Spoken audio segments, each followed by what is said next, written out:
والله يا جماعه لما الاهلي بيكسب كده تحس ان المود بيختلف، يعني تحس ان فعلا في عيد، في مناسبه النهارده. احلى حاجه في الجيم مش انك جبت جولين، لا، هي احلى حاجه في الجيم توقيت الجولين. التوقيت بتاع الجول الاول اللي بيدي مؤشر كبير جدا للرجاء ان انا ما قدرتش احقق الهدف المطلوب مني في الشوط الاول. فكره ان الشوط الاول يتحسب دقيقه وقت بدل ضايع وانت توصل لحد الدقيقه دي وانت متعادل 0-0، فكل كلام كابتن منذر الباير بيتحقق، ولعيبه الرجاء قدرت تحقق المطلوب منها لحد لما عبد المنعم خطف الرجاء بهدف في الثانيه الاخيره من الشوط الاول. يجي الشوط الثاني هبوط نفسي كبير للرجاء اللي ما قدرش يتجاوز صدمه الهدف الاول، وجول تاني في توقيت صعب جدا في اخر 5 دقائق، حتى هيبقى صعب ان الرجاء يفوق عشان يبدا يسعى ورا هدف واحد يصعب شويه من مهام الاهلي. لكن الاهلي بامتياز خلص الشوط الاولاني، بس لسه الاهلي ما صعدش. الاهلي عنده موقعه كبيره جدا في المغرب يوم السبت الجاي. بالتوفيق للاهلي، وتابعوني انا صاحب الكوره وتحليل قمه الاهلي والرجاء.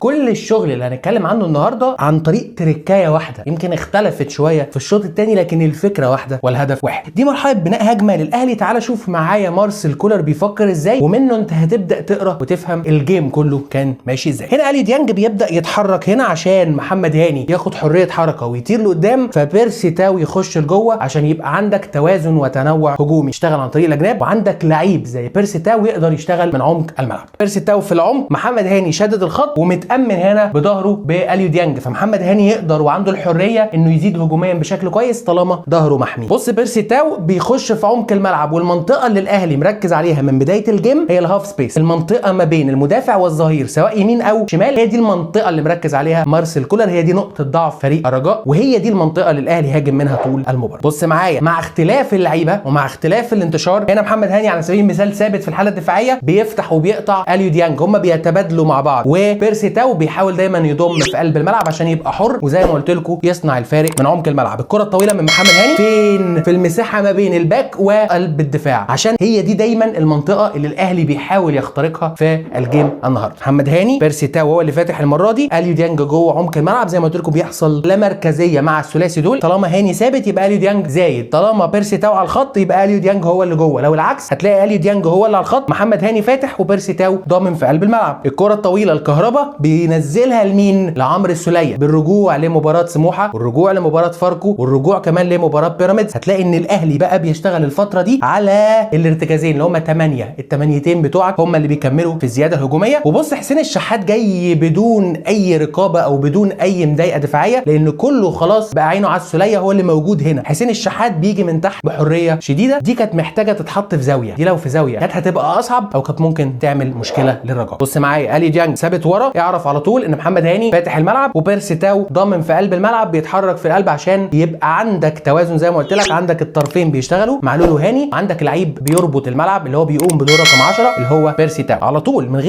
من غير ما تفهم او ما تشوف الفكره. طالما اليو ديانج ورا يبقى اعرف ان محمد هاني فاتح الملعب، خصوصا ان بيرسي تاو ضامن في القلب، فانا كده بملى كل الممرات الهجوميه للاهلي. كهربا بيتحرك عشان يسند مع هاني، كهربا بيسرق المساحه من المدافع. بص المدافع هنا، اطلع على هاني ولا خليني مع كهربا؟ هي دي منطقه التساؤلات. ساب هاني طلع مع كهربا، خلى محمد هاني عنده مساحه كبيره يقدر ينطلق فيها. لكن في مشكله كبيره كانت بتواجه الاهلي طول الجيم بالمناسبه، مش في الشوط الاول بس، وهي ان مفيش كثافه عدديه هجوميه. كهربا نزل، مفيش حد دخل يملى مكانه، حسين الشحات بعيد جدا عشان محمد هاني يقدر يعمل له العرضيه، فبالتالي خد وقت هاني على ما يفكر، المدافع خطف منه الكره. بتوصل كويس جدا لكن ما عندكش كثافه كويس. نفس الفكره الهجوميه، نفس فكره ان انت بتحاول دايما تخترق المساحه في الهاف سبيس. ده حسين الشحات، ده معلول، وده كهربا. وبص هناك عمرو السوليه هو اللي بيسرق مساحه الشحات لما الشحات نزل وضم معاه النهيري لجوه الملعب قوي. تابع عمرو السوليه هناك، عمرو السوليه استلم الكوره، دي كانت عايزه ارتو في البعيده، جول. كره الجول اللي عملت غربله كبيره جدا زي ما بقول لكم في البدايه في فريق الرجاء، فكره ان انت يدخل فيك جول في اخر ثانيه من الشوط الاول وانت محضر ورق كله على انك متعادل 0-0. هنا اليو ديانج بالمناسبه، اليو ديانج كان هنا حاله لعب، انما هو اللي بيقوم بالدور ده اغلب الوقت بيبقى مروان عطيه، هو اللي بيحمي ظهر معلول. طالما معلول زايد اربط على طول ان مروان عطيه او عمرو السوليه هم اللي بيغطوا المساحه دي. هنا اليو ديانج، هنا معلول زايد، هنا حسين الشحات مكمل هجوميا، وجوه جوه هنا عبد المنعم كان حارس لعب وهنا كهربا. بص مع وجود لعيب زي عبد المنعم او مع وجود مهاجم تاني جنب كهربا، علي معلول بيعمل العرضيه، اليو ديانج حامي ظهره، وبص كام رجل جوه منطقه الجزاء. بس خليك في الحته المهمه، واحد على الايم الاول وواحد على الايم الثاني، ودي ما كانتش بتحصل كتير طول الجيم. الكره العرضيه اتعملت، محمد عبد المنعم في الدقيقه الاخيره من الشوط الاول جول. الشوط الثاني نفس الفكره ونفس المنطقه اللي انت بتهاجم منها، علي معلول فاتح الخط، حسين الشحات ضامن في الهاف سبيس. بص المساحه الكبيره قوي في الهاف سبيس، عشان كده دايما مركز عليها مارسيل كولر. حسين الشحات ضامن للقلب، اتلعبت الكره لحسين، طولت منه لكن قدر يحاول ياخدها، بس وصل هنا بقى وجاله ايرور. طب انا هدي لمين؟ بص اقرب لعيب لحسين الشحات محمد شريف وعلي معلول، والاثنين مقفول عليهم. هو ده اللي بقول لك ما كانش فيه كثافه، كان في حمايه اكتر للجانب الدفاعي عشان ما يخشش فيا جول في ارضي، لان لو دخل فيا جول في ارضي هيعقرب لي الدنيا تماما. حسين الشحات عطل لان مفيش كثافه هجوميه جوه ال 18. في توازن، اللعب كله مش على ناحيه واحده، مفيش ميل ناحيه اليمين او ناحيه الشمال، لا في توازن، بلعب هنا وبلعب هنا. بص الناحيه اليمين محمد هاني هنا اللي هو اللي ضامن للقلب، اليو ديانج هو اللي فاتح الملعب، بيرسي تاو بيهجم او بيخترق منطقه الهاف سبيس، بتتعمل 1 2 مع محمد هاني، بتوصل بيرسي تاو، بقى محمد هاني هو اللي بيحمي اليو ديانج، اليو ديانج شادد الملعب وهو اللي فاتح الخط، بيرسي تاو جوه منطقه الجزاء بيخترق او بيهاجم من الهاف سبيس. بص بقى الفكره الثانيه او اللي بدا يستخدمه كتير مارسيل كولر، محمد هاني على نفس الخط عامل لينك معاه اليو ديانج، وده بيرسي تاو اللي ضامن في قلب الملعب، عشان في كره الجول الثاني يترجم دي بيرسي تاو اللي بيقدر بسرعته يسرق المساحه وبسرعه نقله للعب. بص هنا علي معلول مفيش حد اخترق الهاف سبيس، لكن عندك بيرسي تاو هو اللي اقرب لمنطقه الهجوم من عمق الملعب، منطقه التساؤلات اللي هتفضي لي برده الهاف سبيس، عشان كده هو منزل حمدي فتحي. بص حمدي فتحي توجهه، بيرسي تاو استلم الكوره في قلب الملعب، المدافع خرج، المدافع الثاني ركز مع بيرسي تاو، نسيوا حمدي فتحي في ظهرهم اللي اخترق برده من نفس المنطقه اللي الاهلي مركز عليها. بسرعه نقل اللعب من بيرسي تاو حط حمدي فتحي هو وزنيتي، جول تاني يصعب المهمه كتير على الرجل.